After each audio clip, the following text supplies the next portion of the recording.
This is where it always gets tricky with spirituality, because we want proof. How do you know God exists? Prove it to me. Show it to me.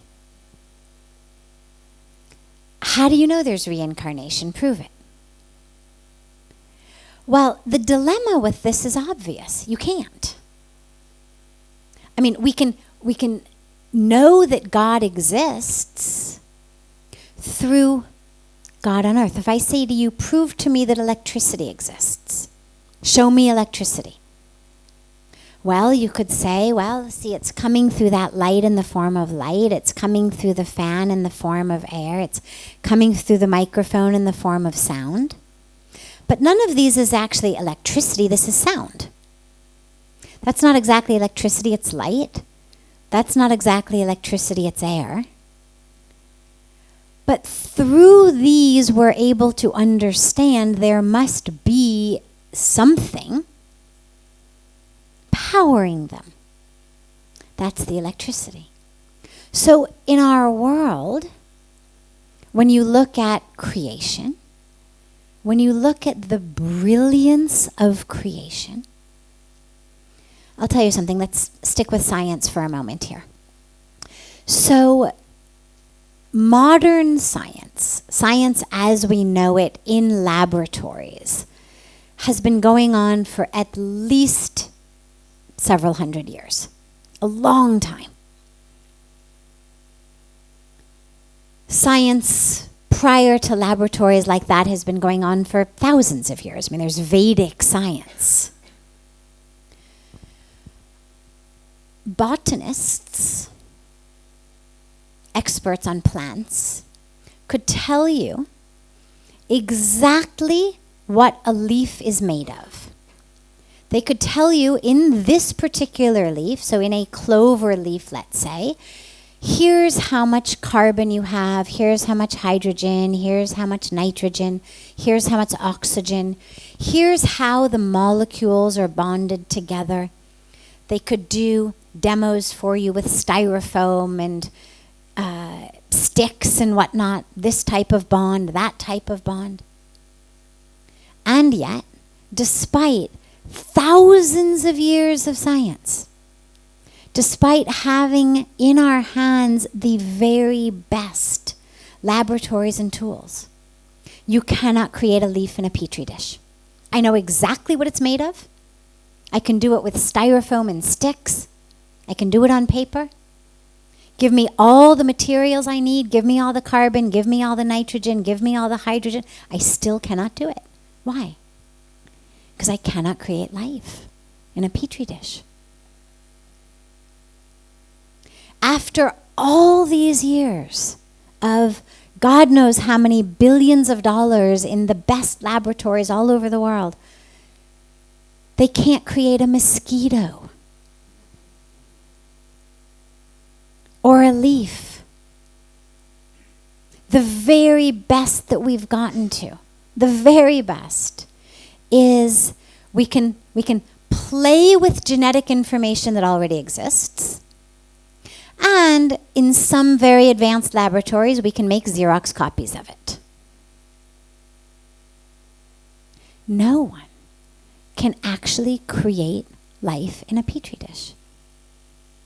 And so for me, that's the best explanation, the best proof that something other than science exists.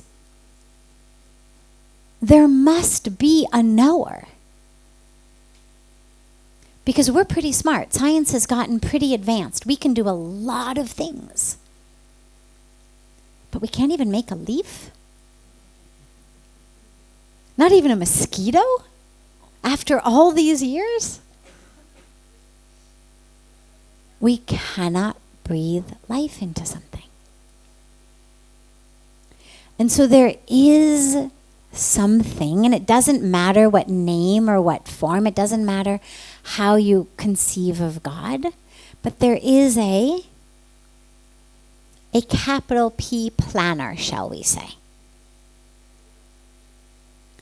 The one who knew that, when we do this Big Bang thing, I'm going to make sure that these things hit each other at exactly the right speed so that it creates this. Okay, here's how we're going to go amoeba to, crocodile. Somebody who had a vision. Yeah, evolution happened, continues to happen. But to me, the grace of the universe and the beauty of the universe and the perfection of the universe is the best proof for that presence. When we come into aspects of reincarnation, the best proof that we have is people who actually remember.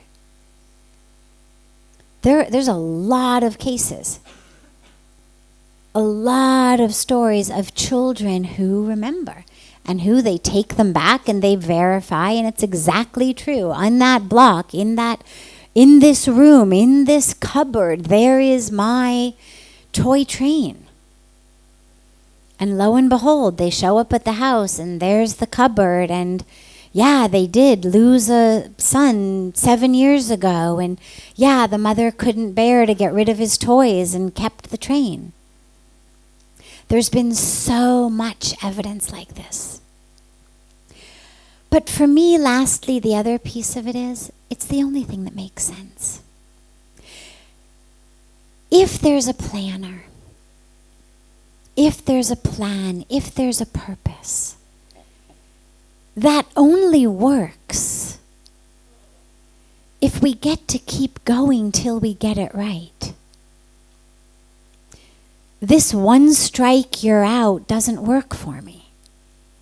You get one lifetime, you make it or you don't make it, and then that's it.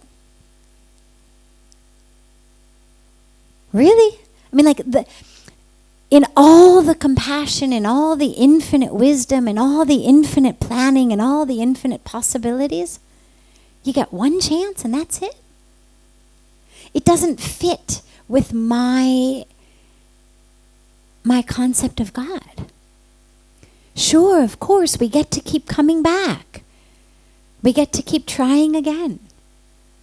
We get to keep doing it till we get it right.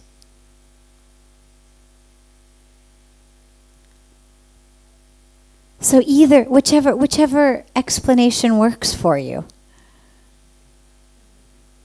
But between the two, something should stick.